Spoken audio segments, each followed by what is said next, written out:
Salam aleyküm uşaqlar. Deməli, diqqətlə qulaq asın, xahiş edirəm bu videonu paylaşın, bu hamı maariflənsin, hamı bilsin. Bu xalq sığortadır. Bax, Xalqbankın binasında yerləşir. Xalq sığorta. Bu da Xalqbank.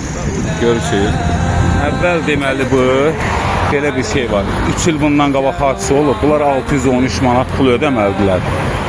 Hələ də ödəmirlər. 2013-23-də olan hadisə istəndiriblər məni, get-gələ salıblar. Bir il ərzində işi qoydular, çək-çörə salıblar. Hissənib, telefonu çırpmışam, istonsinət bunların kompüteri düşüb yerə, tini çatlayıb. 2214 manat mənə cərimə elətdirmişdilər. Sonradan da şeydir, adını səndə, apellyasiya məhkəməsi işi ləğv eləyib, qaytarıb dala. Bu xalq sığortanın kompüteri eləyib 513 manat cərimə. Mən də bunlara demişəm ki, 513 manat sizə verməliyəmsə, 613 manat siz mənə verməlisiniz, başa-baş eləyin, 100 manat da haram xoşunuz getsin, başa düşdüyün, istəmirik. Deməli, 3 ildən sonra Suraxanı rayonu mənə çağırır, mən deyirəm ki, mən o pulu başa-baş eləyirəm, götürsünlər, istəmirəm 100 manatı da. Motosikletə həbs verir. İndi 2026-cı ildir, bunlar mənə get-gələ salır, motosikletə həbs veriblər. Bunlar mənim yenə 613 manatı yenə də ödəmirlər, ödəmək istəmirlər, get-gələ salırlar, vətəndaşlarla prinsip aparırlar. Hüquqşünasların da hansını istəyirsən, 5-6 dənə hüquqşünası var, deyirsən ki, gəlsin bura söhbət edir, deyir məhkəmədədir, məhkəmədədir. Ona görə ki, cəmaatın pulunu ödəmirlər, cəmaat keyfi şikayət verir. Ona görə də versin, hüquqşünaslar burada tapılmır, xalq sığortanın içində.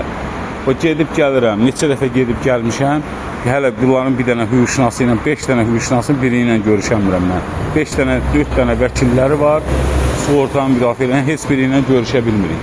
Həqiqətən burada yoxdular, düz deyir. Hamısı axşamacan o məhkəmədən çıxırlar, ora gedirlər, bu məhkəmədən çıxıb bura gedirlər. Mənim motosikletimi əgər mən arendaya versiydim 12 manatdan günü, ayda 360 manat eləyir. 3 ilə görün nə qədər pul eləyir. Başa düşdünüz? Və yaxud özüm kuryer işləsəydim, günə 30-40 manat qazansaydım, aya hesablayın, görün nə qədər pul eləyir. Motosikleti yatızdırıblar Steyankada, indi də Steyankadan götürüb polislər aparıb iştirafnamaya salıblar ki, motosikletə həbs verilib, motosikleti indiyənəcən düzəltdirmirlər. Bunları məhkəməyə yəni versək də, bilirsiniz, bir-birinə zincirvari adamlardır. Məhkəmə yenə qərar çıxardacaq ki, nə qədər pulun gedəcək vəkilə, müdafiəçiyə, ora, bura yazdırmağa, yollarda get-gələ nə qədər pul xərcləyəsən. Zaten mənə bir 500 manat taksi pulu verdiriblər, taksilərə verdiriblər pulumu, get-gələ salıblar. Əzbəyovdan da köçüblər bura, İnqilaba, Xalqbankın içinə, görürsünüz. İndi də oğlan mənə get-gələ salır, gözlə, nə bilim, o birisi ki, məhkəmələrdə deyir, nə bilim, filan, bəsməkan zat. Müdiriyyətləri deyirəm, görüşün, deyir, müdiriyyəti deyir, yoxdur, müdiriyyət yoxdur, deyirsən, mavin gəlsin, deyir, mavin yoxdur, filan, bəsməkan zat. Bax, beləncik də, bu xalq sığorta, yəni belədir, bilin, heç kim bura sığorta elətdirməsin. Yəni, başqa əlacı yoxdur, ancaq beləncik.